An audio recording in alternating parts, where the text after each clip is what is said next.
Hai dan selamat datang di channel kami. Jika kamu ingin meningkatkan kemampuan bahasa Inggrismu dengan cara yang bermakna, kamu berada di tempat yang tepat. Di sini, kita belajar bahasa Inggris melalui cerita-cerita yang kuat dan teknik shadowing, yaitu mendengarkan dan mengulangi setiap kalimat dengan suara keras, seperti menggemakan suara. Cerita utama kami hari ini, surat dari masa lalu, lebih dari sekadar kata-kata. Ini adalah perjalanan tentang cinta, kehilangan, dan pertemuan kembali. Saat kamu mengikuti cerita ini, kamu akan secara alami meningkatkan pelafalan, ritme, dan kefasihan, sambil merasakan kisah ini dalam hatimu. Siap untuk mengembangkan kemampuan bahasa Inggrismu dengan setiap kalimat? Mari kita mulai. Margaret Wallace had spent most of her life in the quiet coastal town of Ellenshore, where the wind always carried the scent of salt and memory. Margaret Wallace telah menghabiskan sebagian besar hidupnya di kota pesisir yang tenang bernama Ellenshore, tempat angin selalu membawa aroma garam dan kenangan. Now in her late 60s, she spent her days tending her garden, feeding the birds, and sipping tea while gazing out at the restless sea. Kini di usia akhir 60-an, ia menghabiskan hari-harinya merawat kebun, memberi makan burung, dan menyesap teh sambil menatap laut yang gelisah. Time had softened the edges of her life, yet there was one memory that never dulled. James Harper. Waktu telah melembutkan tepi kehidupannya, namun ada satu kenangan yang tak pernah memudar, James Harper. They had met in the summer of 1984. James was 23, with a crooked smile and eyes like stormy skies. Margaret, just 20, was working at the local diner. Mereka bertemu pada musim panas tahun 1984. James, berusia 23, dengan senyum miring dan mata seperti langit badai. Margaret, yang baru berusia 20 tahun, bekerja di restoran lokal. He'd walk her home each night, and they would sit under the willow tree in her mother's yard, whispering dreams into the stars. He was her first love, the kind that stamps itself onto your bones. Setiap malam, James mengantarnya pulang, dan mereka akan duduk di bawah pohon willow di halaman ibunya, membisikkan mimpi ke bintang-bintang. Dia adalah cinta pertamanya, jenis cinta yang tertanam di tulang. But that autumn, James received his draft notice. The war overseas had intensified, and he was called to serve. Tapi musim gugur itu, James menerima surat panggilan wajib militer. Perang di luar negeri semakin memanas, dan ia dipanggil untuk bertugas. They cried in each other's arms, made promises neither could keep, and he left with a final kiss that lingered on her lips for months. Mereka menangis dalam pelukan satu sama lain, membuat janji yang tak bisa ditepati, dan dia pergi dengan ciuman terakhir yang menetap di bibirnya selama berbulan-bulan. Then, silence. Lalu hening? No letters, no phone calls, just a void where he used to be. Tidak ada surat. Tidak ada panggilan. Hanya kekosongan di tempat di mana dia biasa berada. She waited, hopeful at first, then heartbroken. Eventually, she assumed the worst, that he had died in battle and his name lost among the others. Dia menunggu, awalnya penuh harap, lalu patah hati. Akhirnya, ia mengira yang terburuk, bahwa dia tewas dalam pertempuran, dan namanya hilang di antara yang lain. Life moved on as it tends to. Margaret married, had a son, and later divorced. But a piece of her heart always belonged to a boy who vanished into the smoke of war. Hidup terus berjalan, seperti biasanya. Margaret menikah, punya seorang putra, lalu bercerai. Namun, sepotong hatinya selalu menjadi milik seorang lelaki yang lenyap dalam asap perang. One overcast afternoon, Margaret heard the mail drop through the slot. Expecting nothing more than bills or catalogs, she nearly ignored it. Suatu sore yang mendung, Margaret mendengar surat jatuh melalui slot. Mengira itu hanya tagihan atau katalog, ia hampir saja mengabaikannya. But a peculiar envelope caught her eye. yellowed with age, its corners soft and edges torn. Her name was written in familiar handwriting. Her heart stuttered. Tapi sebuah amplop aneh menarik perhatiannya. Kekuningan karena usia, sudutnya lembut dan tepinya robek. Namanya tertulis dalam tulisan tangan yang familiar. Jantungnya berdebar. She sat down slowly, the envelope trembling in her hands. The stamp bore the date, October 3rd, 1984. Ia duduk perlahan, amplop itu gemetar di tangannya. Cap pos menunjukkan tanggal 3 Oktober tahun 1984. 40 years ago. Inside was a single page, folded neatly. 40 tahun yang lalu. Di dalamnya ada satu lembar kertas, dilipat rapi. My dearest Maggie. Maggie tersayang, if this letter ever finds you, I hope it reaches a heart still open to me. I was deployed earlier than expected, and the chaos here has made it nearly impossible to write. Jika surat ini sampai kepadamu, aku harap ia menemukan hati yang masih terbuka untukku. Aku diberangkatkan lebih awal dari perkiraan, dan kekacauan di sini membuat menulis hampir mustahil. But tonight, under a flickering oil lamp and to the rhythm of distant gunfire, I think of you. Tapi malam ini, di bawah lampu minyak yang berkedip, dan irama tembakan jauh, aku memikirkanmu. I love you. I never said it that last night, and I've regretted it every day since. Aku mencintaimu. Aku tak pernah mengatakannya malam terakhir itu. Dan aku menyesalinya setiap hari sejak saat itu. You are my anchor, my breath, my peace, in all this madness. Kau adalah jangkar, nafasku kedamaian, di tengah kegilaan ini. I don't know if I'll make it home, but if I do, I will find you. If I don't, I hope you remember me not with sorrow, but with the warmth of those summer nights under the willow. Aku tak tahu apakah aku akan pulang, tapi jika aku pulang, aku akan mencarimu. Jika tidak, aku harap kau mengingatku, bukan dengan duka, tapi dengan kehangatan malam musim panas di bawah pohon willow itu. Forever yours, James. Selamanya milikmu, James. Tears spilled down Margaret's cheeks. The letter blurred as memories came rushing back like waves crashing against the shore. Air mata mengalir di pipi Margaret. Surat itu kabur saat kenangan menyerbu seperti ombak yang menghantam pantai. She clutched it to her chest and sobbed, not just for what was lost, but for the love that had always remained. Ia memeluk surat itu ke dadanya dan menangis, bukan hanya untuk yang telah hilang, tapi untuk cinta yang selalu ada.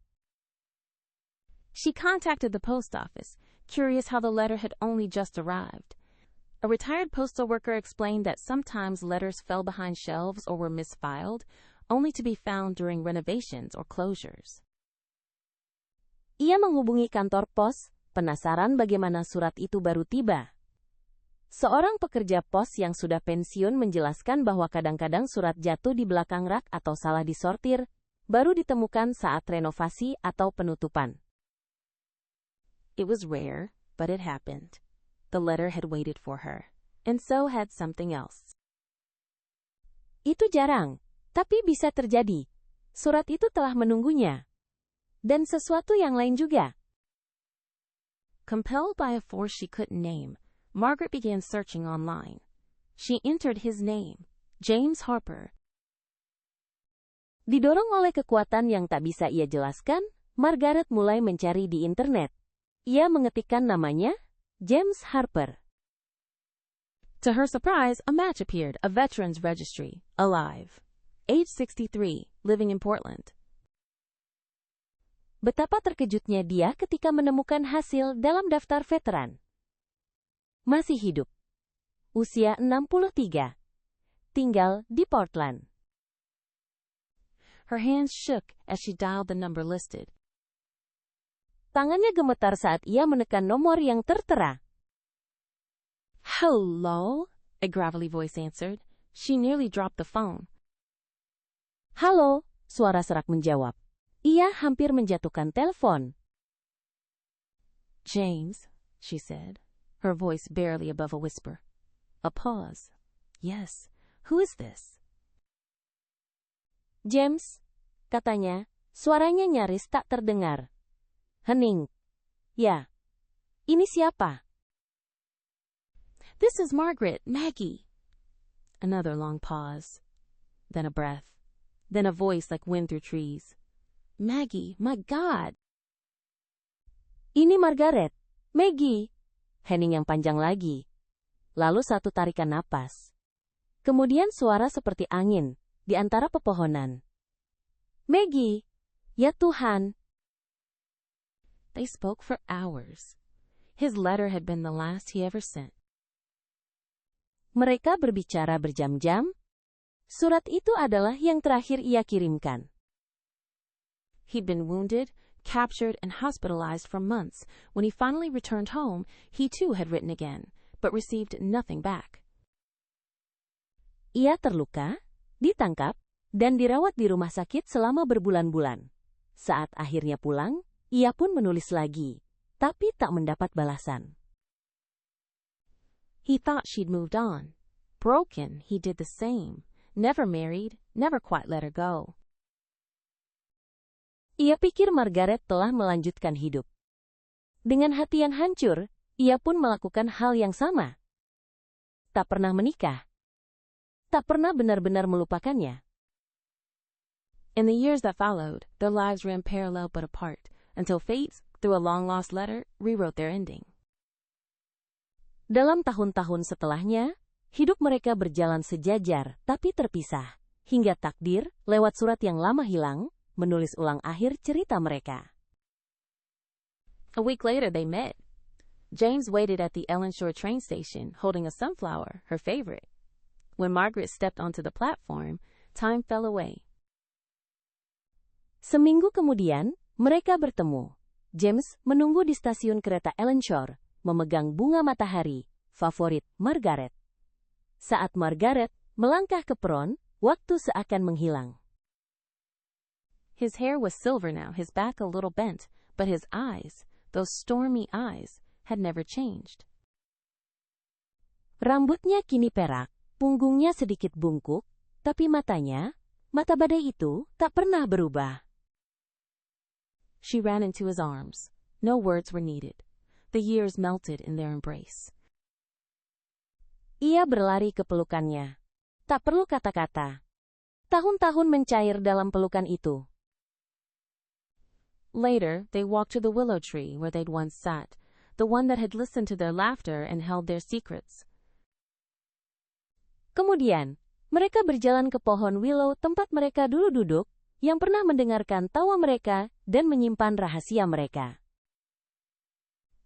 They sat again, older, wiser, but still the same two souls who had once dreamed together. Mereka duduk lagi, lebih tua lebih bijak, tapi masih dua jiwa yang sama, yang pernah bermimpi bersama. Do you think we missed our chance? She asked, laying her head on his shoulder. Kok pikir kita sudah melewatkan kesempatan kita? Tanyanya, menyandarkan kepala di bahunya. James smiled. I think time just needed to catch up to us. James tersenyum. Menurutku waktu hanya butuh mengejar kita. And so, under the same stars that once bore witness to their youth, two hearts, once separated by war, silence, and time, found their way back. Not every love story ends in loss. Some simply take the long way home. Maka, di bawah bintang-bintang yang sama yang dulu menyaksikan masa muda mereka, dua hati, yang pernah terpisah oleh perang, kesunyian, dan waktu, menemukan jalan pulang. Tak semua kisah cinta berakhir dengan kehilangan. Beberapa hanya butuh waktu lebih lama untuk pulang.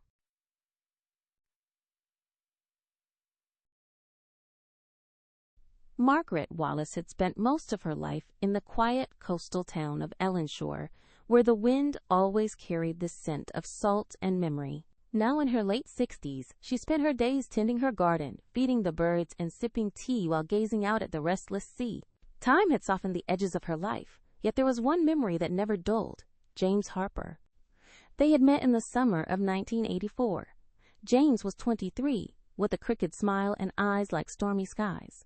Margaret, just 20, was working at the local diner. He'd walk her home each night, and they would sit under the willow tree in her mother's yard, whispering dreams into the stars. He was her first love, the kind that stamps itself onto your bones. But that autumn, James received his draft notice. The war overseas had intensified, and he was called to serve. They cried in each other's arms, made promises neither could keep, and he left with a final kiss that lingered on her lips for months. Then, silence. No letters, no phone calls, just a void where he used to be. She waited, hopeful at first, then heartbroken. Eventually, she assumed the worst, that he had died in battle and his name lost among the others. Life moved on, as it tends to. Margaret married, had a son, and later divorced. But a piece of her heart always belonged to a boy who vanished into the smoke of war. One overcast afternoon, Margaret heard the mail drop through the slot. Expecting nothing more than bills or catalogs, she nearly ignored it. But a peculiar envelope caught her eye, yellowed with age, its corners soft and edges torn. Her name was written in familiar handwriting. Her heart stuttered. She sat down slowly, the envelope trembling in her hands. The stamp bore the date, October 3rd, 1984. 40 years ago. Inside was a single page, folded neatly. My dearest Maggie, if this letter ever finds you, I hope it reaches a heart still open to me. I was deployed earlier than expected, and the chaos here has made it nearly impossible to write. But tonight, under a flickering oil lamp and to the rhythm of distant gunfire, I think of you. I love you. I never said it that last night, and I've regretted it every day since. You are my anchor, my breath, my peace in all this madness. I don't know if I'll make it home, but if I do, I will find you. If I don't, I hope you remember me not with sorrow, but with the warmth of those summer nights under the willow. Forever yours, James. Tears spilled down Margaret's cheeks. The letter blurred as memories came rushing back like waves crashing against the shore. She clutched it to her chest and sobbed, not just for what was lost, but for the love that had always remained. She contacted the post office, curious how the letter had only just arrived. A retired postal worker explained that sometimes letters fell behind shelves or were misfiled, only to be found during renovations or closures. It was rare, but it happened. The letter had waited for her, and so had something else. Compelled by a force she couldn't name, Margaret began searching online. She entered his name, James Harper. To her surprise, a match appeared, a veteran's registry, alive, age 63, living in Portland. Her hands shook as she dialed the number listed.